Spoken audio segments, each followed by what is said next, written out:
Hi everyone, welcome to my channel Ashwini Aravillu. ఈరోజు నేను 1 year పాటు నిల్వ ఉండే ఆలు చిప్స్ ఎలా పెట్టుకోవాలో మీకు చూపిస్తున్నానండి. నేను ఇక్కడ 1 kg ఆలు తీసుకున్నానండి. ఆలుని మంచిగా కడిగి పొట్టు తీసి ఇట్లా ఆలు చిప్స్ చేసేదాని మీద చిప్స్ లాగా చేసి వాటర్లో నానబెట్టి పెట్టుకోవాలండి. ఇప్పుడు చిప్స్ని ఉడికించుకోవడానికి వాటర్ పెట్టుకోవాలి. స్టవ్ పైన మంచిగా మరిగించుకోవాలండి వాటర్ని. ఇందులోకి 1.5 టీ స్పూన్ సాల్ట్ వేసుకోవాలి. వాటర్ మరుగుతున్నాయండి. ఇప్పుడు అందులోకి మనం చిప్స్ చేసి పెట్టుకున్నాం కదా, అవి వేసేసుకోవాలి. వాటర్ 3 లీటర్స్ పెట్టుకున్నానండి. నేను 1 kg ఆలుకి 3 లీటర్స్ వాటర్ పెట్టుకున్నాను స్టవ్ పైన. ఒకసారి ఇలా మంచిగా కలుపుకోవాలండి. చిప్స్ వేసాక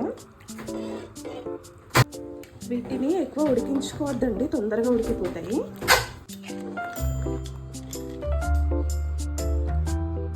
ఇట్లా ముట్టి చూస్తే మనకు తెలిసిపోతుందండి ఉడికింది ఆలు.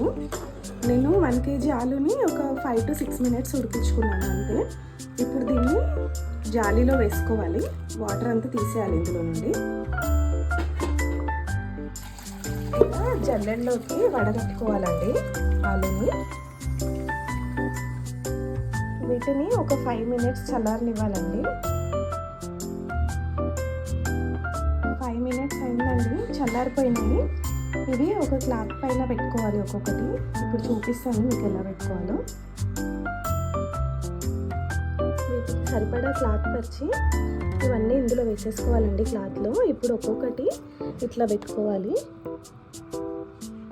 ఒకవేళ టెర్రస్ పైన పెట్టుకోవడానికి ఛాన్స్ ఉంటే టెర్రస్ పైన పెట్టేసుకోవచ్చు అండి. ఎండ రాకముందే పెట్టేసుకోవాలి. లేదు అంటే ఒక 1 day ఇంట్లో ఇట్లా పెట్టేసుకొని మంచిగా ఆరిన తర్వాత ఒక గిన్నెలోకి వేసి ఒక 2 days ఎండలో పెట్టుకుంటే సరిపోతుంది.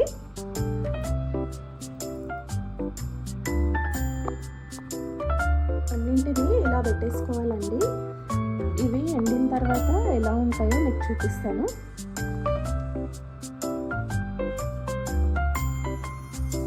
చిప్స్ ఎండిన తర్వాత ఇలా అవుతాయండి. వీటిని ఇప్పుడు ఆయిల్లో ఫ్రై చేసి చూపిస్తాను మీకు. ఇలా వేయించుకోవాలండి.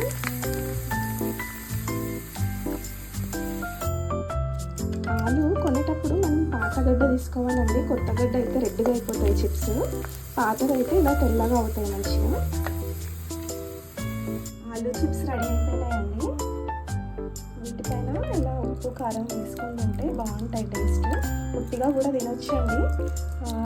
పిల్లలకి బయట లేస్లు అవన్నీ కొనిచ్చే బదులు ఇంట్లో అయితే 1 year నిల్వ పెట్టుకోవచ్చు మంచిగా చేసుకొని. పిల్లలు ఎప్పుడు అడిగితే అప్పుడు ఫ్రై చేసి ఇవ్వచ్చండి వీటిని. మీరందరూ కూడా ట్రై చేయండి. ట్రై చేసి ఎలా ఉందో కామెంట్లో చెప్పండి. ప్లీజ్ సబ్స్క్రైబ్ చేయండి, లైక్ చేయండి, షేర్ చేయండి. Thank you.